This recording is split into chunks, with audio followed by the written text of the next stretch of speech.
Messieurs, dames, bonjour et merci de suivre Kivu Morning Post. Le rebelle du 123 FC ont fait une avancée significative en province du Nord Kivu. Les combattants du 123 ont pris contrôle de Walikale Centre, une voie vers Kisangani et la province du Maniema. Deux combats violents ont été de nouveau enregistrés ce jeudi entre les Twirwaneho alliés au 123 FC et Militia Maïmaï Wazalendo alliés au FARDC aux alentours de Minembwe. Nous sommes dans la province du Sud Kivu. La référence des informations à l'est de la République démocratique du Congo. Messieurs, dames, nous sommes Kivu Morning Post. Vous êtes nouveau sur la chaîne. N'oubliez pas surtout de vous abonner. On va se retrouver dans la deuxième partie de cette vidéo pour les détails.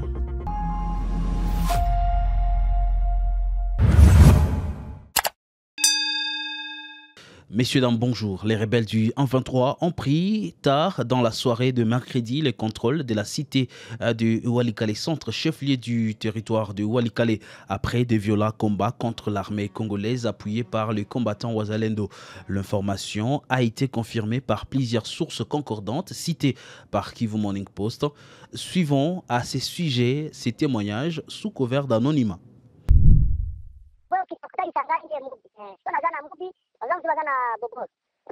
Avion ndele kiko toyo ekeko bombarde ko tena ya benga kapofi mbofi nde ezo bombarde frotema zaki ya bazalendo bazaki wana na pofi kairenge sika po nini frotema zaki ba entre bazalendo na M23 siko ko sale kwa 10 minutes ba ekeko bombarde ko tia mpofi bakale santi ya M23 bazawana ba koma kilo kila 18 heures yenda kubona kiko bomba ati amboka muniko tomate kaka goma ko pate ko tende mati.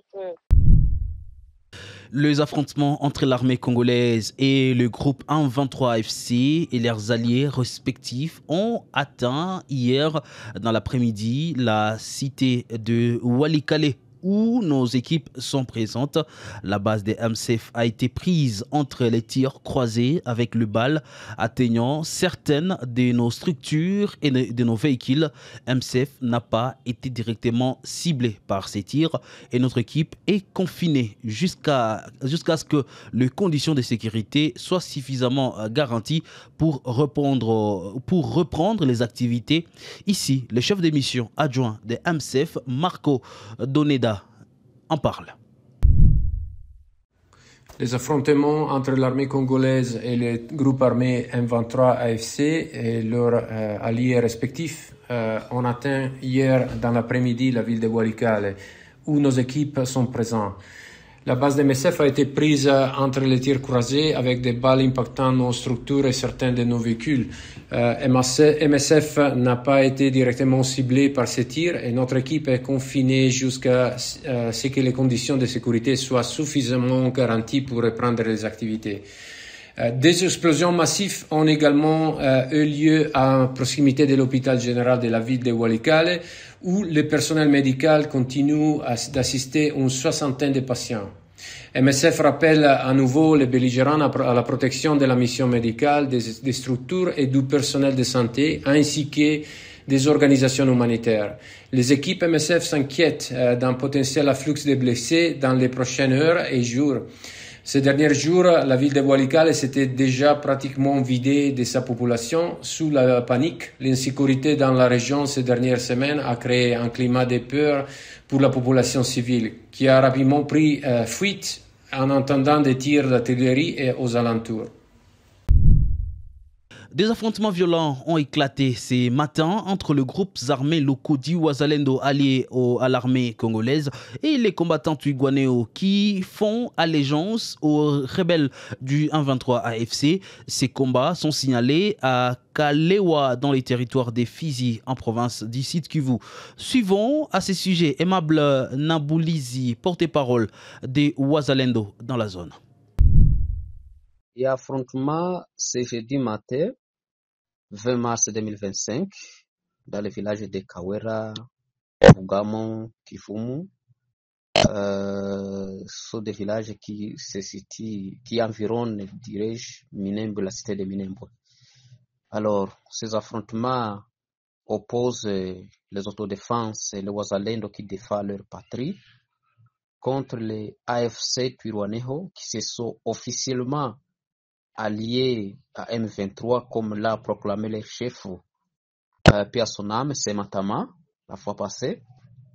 Alors, rappelons que c'est depuis hier que ces affrontements ont commencé, au sud-est de Minembwe, notamment à Muliza, à Kakangara, à Biziba, à Nagishashu, à Kabingu, où le lieutenant général Ngomanzito, le chef suprême de Biloze du Chambouke, a attaqué ses positions et a saccagé toutes leur campement dans ces localités que je viens de citer de l'autre côté.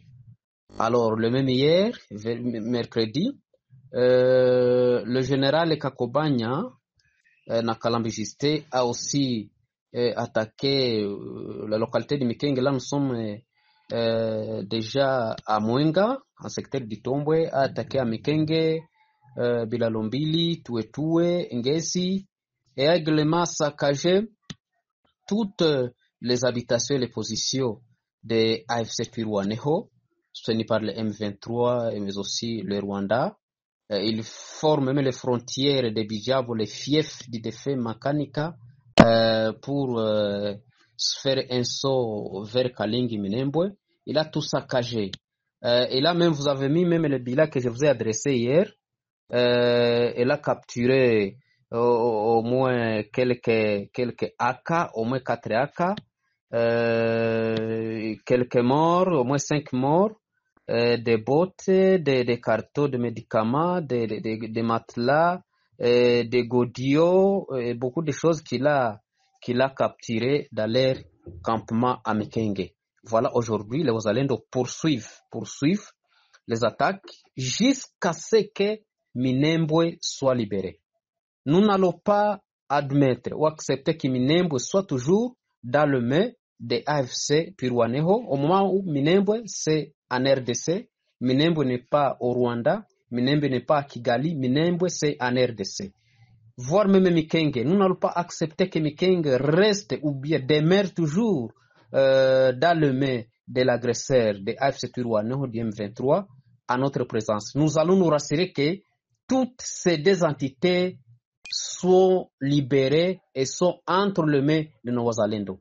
Et le Wazalendo, aujourd'hui, nous avons des axes pour les fraudes. Il y a les fraudes de Kamanyola, Nyangezi, vers Bukavu, qui sont occupés par une grande majorité de Wazalendo qui vient un peu partout, qui vise à récupérer à tout prix, même au prix de ça, la ville de Bukavu et avancer même vers Goma. Il y a un front de l'autre côté. Et notre front dans le haut plateau de Fizi, les fronts de Minembwe et de Mikenge. Voilà les deux qui sont les deux fronts préoccupants aujourd'hui pour tous les Congolais du sud-sud, de l'est, pourquoi pas de la République démocratique du Congo. Voilà un peu, monsieur le journaliste, ce que je peux vous dire à ce qui concerne les affrontements d'hier et d'aujourd'hui. Le conseil de l'Alliance Fleuve Congo, réuni à Goma sous la présidence de Bertrand Bisimwa, a pris une décision majeure concernant la gestion des finances publiques dans la province du Nord Kivu. Faustine Binja pour plus de détails. Le conseil de l'AFC a nommé M. Robert Mugisha au poste de chef du département des finances. Ces postes stratégiques est chargé de la gestion des finances publiques dans la province avec pour mission d'assurer une administration efficace et transparente. Par ailleurs, 2 chefs de département des finances adjoints ont également été désignés pour accompagner ces processus. M. Kilo Buhunda sera responsable de la gestion des finances publiques et des impôts, un secteur clé pour la stabilité économique et l'assainissement des finances provinciales. De son côté, Mme Fanny Kadj Kayimbe prendra en charge la dette publique et les investissements afin d'optimiser la gestion de la dette et de favoriser les investissements de la province. Cette décision s'inscrit dans une série d'initiatives prises par l'Alliance Fleuve Congo, une coalition composée du M23 et du mouvement républicain pour la dignité du peuple MRDP Twirwaneho, visant à restructurer l'administration de la région. L'atelier des consolidations des actes fondateurs de l'AFC, organisé à Bunagana en décembre 2023, avait notamment mis en avant l'urgence de réorganiser l'administration territoriale et de renforcer la transparence dans la gestion des finances publiques. Les conseils de l'AFC a également souligné la nécessité d'assurer une gestion saine des finances publiques afin de rapprocher l'administration des citoyens. À travers ces nominations, l'Alliance Fleuve Congo affirme vouloir promouvoir la transparence et la bonne gouvernance tout en mettant en place une gestion administrative plus rigoureuse. Après un long plaidoyer, la dépouille de l'artiste musicien révolutionnaire Delcat Idengo est finalement arrivée mercredi 19 mars 2025 au soir à Butembo. L'annonce a été faite par l'honorable Jean-Paul Paluku Ngangondi, député provincial honoraire du Nord Kivu et au cadre du parti Ensemble pour la République. Il a dit, je cite, « Après un plaidoyer acharné, j'ai réussi à décrocher les corps de mon petit frère Delcat Idengo. Le corps d'Idengo vient d'arriver ce soir en ville du Butembo, a-t-il déclaré. L'ancien parlementaire a précisé que l'inhumation se fera à Oicha, son village natal. Et c'est tout pour l'essentiel de l'actualité de ces jeudis. Messieurs, dames, merci à vous de l'avoir suivi. Je vous retrouve très vite pour d'autres informations.